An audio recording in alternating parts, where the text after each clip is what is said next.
Hello friends, welcome to our channel. আমাদের চ্যানেলে কিন্তু তোমাদের সবাইকে স্বাগত। তো দেখুন, ঘাটাল নিয়ে কিন্তু আমরা চলে এসেছি এবং ঘাটালে কিন্তু দুজন যে টপ প্রার্থী আছে, যে কার পাল্লা ভারী থাকবে এবং লড়াইটা কিন্তু মোটামুটি এই দুজনের মধ্যেই হবে। এবং এখানে লড়াইয়ের মধ্যে কি হতে পারে না হতে পারে অবশ্যই দেখে নেবো। চ্যানেল নতুন হলে অবশ্যই চ্যানেলটি সাবস্ক্রাইব করে নেবেন। দেখুন, আমি কিন্তু আজকে সব ছোট ছোট করে ভিডিও দিয়ে দিচ্ছি, তার কারণ মোটামুটি কে এগিয়ে থাকতে পারে তা জেনে যেন মোটামুটি আপনাদের একটু সুবিধা হয়, তার জন্যই কিন্তু ভিডিওটি করছি। তো দেখুন, এখানে 2014 সালে ঘাটাল লোকসভায় কিন্তু দেব কিন্তু জিতেছিল। দেবের ভোট পার্সেন্টেজ ছিল কিন্তু 50.16%, এবং টোটাল ভোট পেয়েছিল কিন্তু 6,85,000।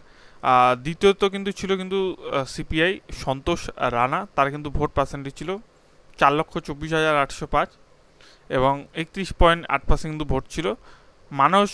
মানস রঞ্জন ভূঁইয়ার কিন্তু ভোট ছিল 1,23,000, কংগ্রেস থেকে কিন্তু ছিল, এবং বিজেপির যে ছিল সে কিন্তু 94,000 টোটাল ভোট পেয়েছিল।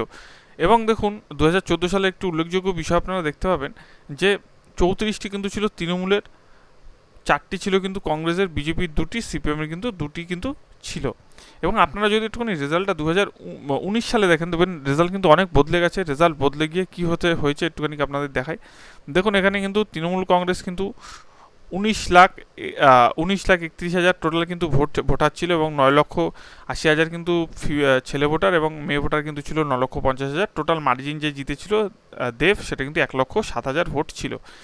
এবং দেখুন, এখানে তৃণমূল কংগ্রেসের কিন্তু পার্সেন্টেজ ছিল 48.7, যেখানে কিন্তু 2014 ছিল 50.16। সিপিএমের কিন্তু পার্সেন্টেজ দেখুন 31.8 ছিল এখানে, কিন্তু 2019 সালে কিন্তু 2014 কিন্তু 31.8 ছিল, 2019 সালে কিন্তু সিপিআইয়ের কিন্তু অবস্থা 6.6। এবার আপনারা বলুন যে এই ভোটগুলো কোথায় গেল। ভাবুন, 31.8% থেকে সোজা চলে এসছে 6.6%।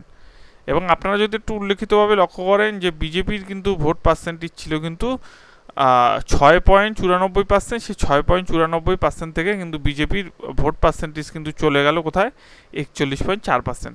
এখান থেকে স্বাভাবিকই বোঝা যাচ্ছে যে সিপিএম এবং কংগ্রেস, এবং আপনারা কংগ্রেসেরও যদি একটু ভোট পার্সেন্টেজ আপনারা দেখেন, আপনারা বুঝতে পারবেন যে মানস ভূঁইয়া যে দাঁড়িয়েছিল সে কিন্তু 9.1% ভোট ছিল, সেখান থেকে কিন্তু কংগ্রেসের ভোট কমে কিন্তু 2.2% চলে এসেছে। হ্যাঁ, কংগ্রেস হয়তো কিছু ভোট তৃণমূল আর কিছু ভোট কিন্তু বিজেপিতে গেছে, এবং এখান থেকে কিন্তু প্রচুর ভোট কিন্তু বিজেপির দিকে এসছে।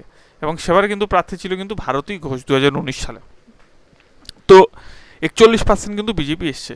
তো এই বছর কি ঘাটাল মাস্টার প্ল্যানের জন্য কি দেব কি জিততে পারে, নাকি এখান থেকে পরাজিত হতে পারে, নাকি হিরণ এগিয়ে যেতে পারে, সেটাই হচ্ছে আপনাদের সবার প্রশ্ন। এটাই মনে জাগবে। দেখুন, সেই ক্ষেত্রে সেন্ট্রালে নাকি দেব পার্লামেন্টে বলেছে ঘাটাল মাস্টার প্ল্যানের কথা, কিন্তু তার পার্লামেন্টের যে উপস্থিতিটা সেটা কিন্তু একদমই কম পার্সেন্টেজ ছিল, আপনারা দেখেছেন এর আগেও।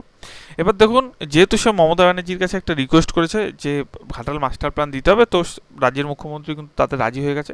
এখন দেখা যাক যে সেটা হয় নাকি, সেটা তো সময় কথা বলবে। আগে যদি জেতে, তারপরে কিন্তু সময় কথা বলবে। তো এখান থেকে কি হতে পারে, তো আমরা যদি একটুখানি দেখি, দীপক অধিকারীর কিন্তু ভোট কিন্তু 7,77,000 পেয়েছিল, ভারতী ঘোষ কিন্তু 6,09,000 পেয়েছিল, সিপিআইএমের ভোট কিন্তু 97,000 হয়েছিল, এবং কংগ্রেসের ভোট কিন্তু 32,000 হয়েছিল। অর্থাৎ মোট বলতে গেলে কংগ্রেস এবং সিপিএমের ভোট কিন্তু কমে সবথেকে হাইয়েস্ট ভোট বেড়েছিল কিন্তু বিজেপির।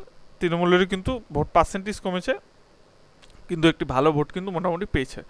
এবং তৃণমূল কংগ্রেস ছিল কিন্তু 22টি আগে 2019-এ, বিজেপি ছিল কিন্তু 18টি, কংগ্রেস ছিল কিন্তু 2টি। তো কে এই বছর এখান থেকে এগিয়ে থাকতে পারে, ঠিক আছে, কে এই বছর এখান থেকে এগিয়ে থাকতে পারে?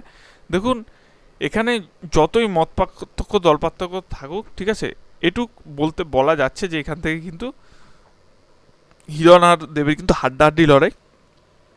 কিন্তু মোটামুটি যেরকম লাইভ শো, রোড শো, অনেক কিছুই যেরকম দেখেছি, সেখান থেকে যদি আমি বলতে যাই, বা যেরকম জনসমর্থন দেখেছি, সেখান থেকে আমরা বলতে গেলে আমরা কিন্তু ঘাটাল লোকসভা থেকে এবারেও কিন্তু দীপক অধিকারীকে এগিয়ে রাখবো। অর্থাৎ এখানে কিন্তু সম্ভাব্য জয়ী হতে পারেন কিন্তু দীপক অধিকারী বা দেব, কিন্তু এখান থেকে জয়ী হতে পারে।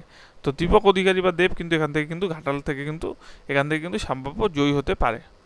তো নেক্সট কিন্তু কেমন লাগলো অবশ্যই জানাবেন। ভালো লাগলে কিন্তু চ্যানেলটি সাবস্ক্রাইব করবেন। ধন্যবাদ।